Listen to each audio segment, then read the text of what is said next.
I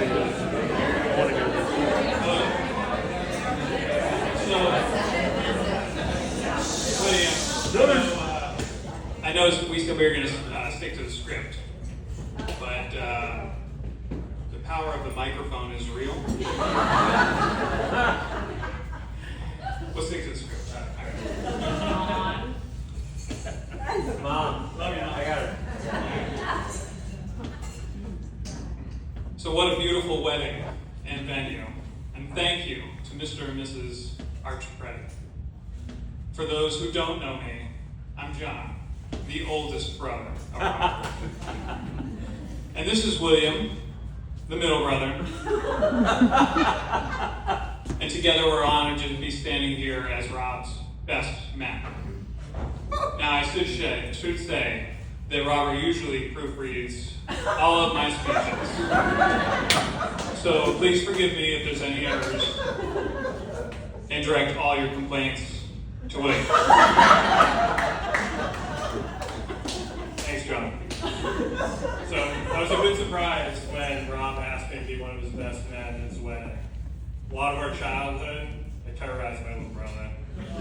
Maybe a little bit still today.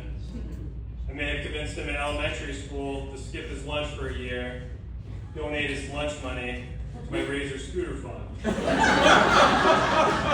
could ride sometimes, but I wasn't using it. He was also very dedicated to my baseball training. We would spend hours down at the park as he threw hundreds of balls of soft toss in exchange for me throwing him a few. If the Belmont High freshman baseball team had an evaluation for throwing soft toss, Rob definitely would have made the team.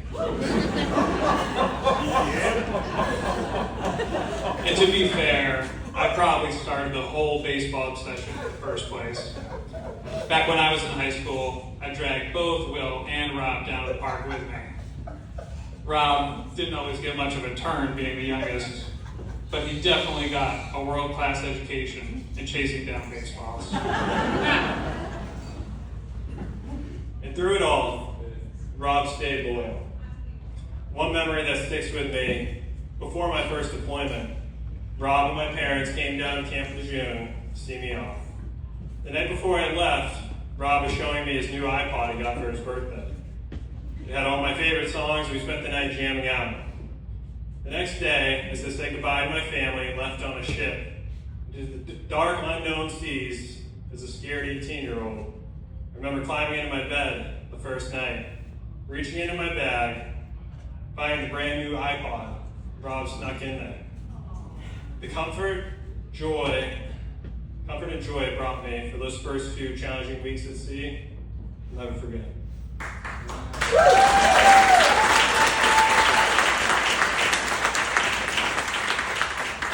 And that's Rob, thoughtful, loyal, and always looking out. Even when he was younger, he was looking out for his brothers. Whenever Will or I would get into trouble, he too would get upset. Although that may be because he thought he was next. Although Will and I had a close relationship that revolved around baseball, Rob followed his own passions, even if it made him the odd one out. And when he was little, he summed it up perfectly when he told our mom, "I know my brothers love me, they just don't like me." And that independence stuck with him. He's a musician, a self-taught guitarist, a voracious reader, and a gifted writer.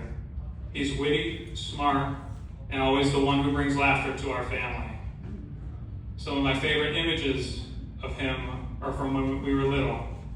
Convinced that he was Batman, refusing to eat his vegetables, or later at my own wedding reception where he proudly hit the dance floor to break out the worm. I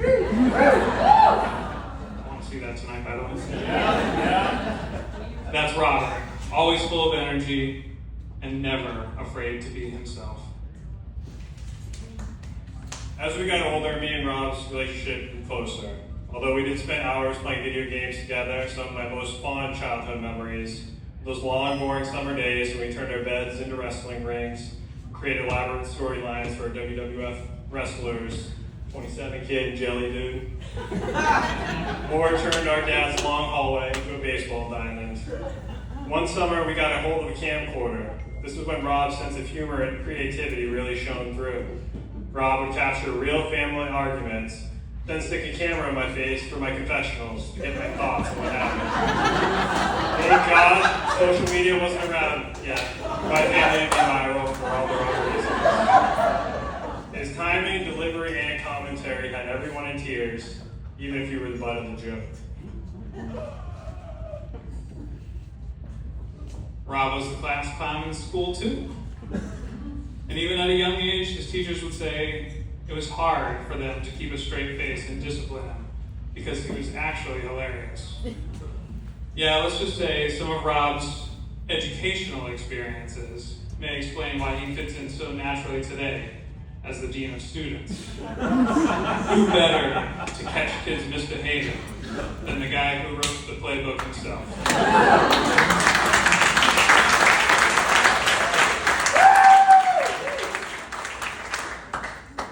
Like me, Rob joined the Marines after high school.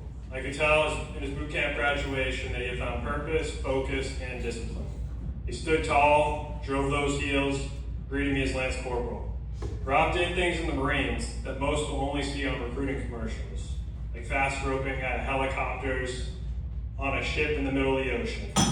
He served as part of the Marine Corps' infantry, America's front lines, in some of the most dangerous places in the world. Many of his Marine brothers were now at the bar, so many of his Marine brothers from all over the country are here today, which is a true testament to his loyalty and what he means to them. After Rob got out of the Marines, we lived together in Boston. That's when I first met Gina.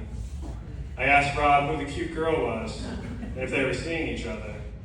In classic Rob fashion, he gave away nothing. Just said she grew up in Belmont and we're taking some classes together. Rob had moved out of the city after finishing his bachelor's at Lesley and landing an incredible opportunity to become a high school English teacher at Bishop Girton in New Hampshire. Rob moved back with our mom temporarily to be closer to his new job while getting his master's at Boston College. Then COVID hit, and Rob's temporary stay got a little bit longer.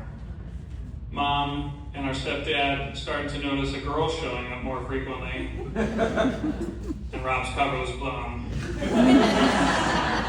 He couldn't do much hiding in the 200 square foot musty basement. Extra musty because he got a humidifier to get rid of the humidity.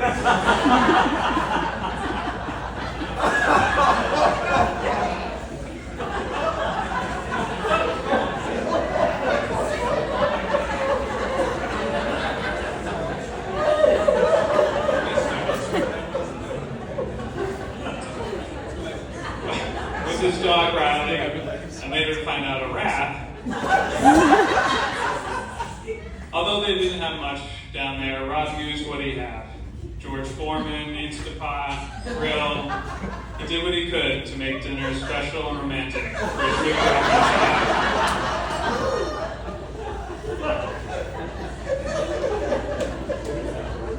They say kids are the best judges of character. And seeing the way my kids light up around Gina, it is clear she has a heart of gold. Claire still talks about how much fun she had at her sleepover with Auntie Gina, and how she insisted to sleeping in the same bed as Gina.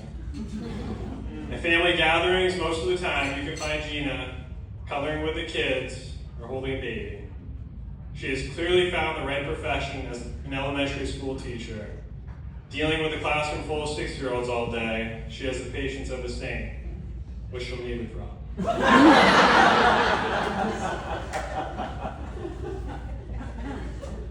Anyone who has spent some time with Rob and Gina know that they are always making each other laugh. But one of the things I've noticed that is less obvious is the way they talk about each other. Both Rob and Gina have incredible talents, gifts, and accolades, but they never feel the need to show off. When we learned about Gina starring as Annie in the musical as a kid, or how athletic she is, which is possibly their future son's ticket to making the freshman baseball team. Or her exciting new job as a full-time teacher in Belmont. It was Rob expressing how proud he was of her to the family. That type of humility and selflessness is so important in building a strong foundation for a lasting marriage. Watching the two of you, both as teachers and as partners, has reminded me that the most meaningful lives aren't just about what we do, but about who we do it with and why we do it at all. In translation, Will got sentimental again.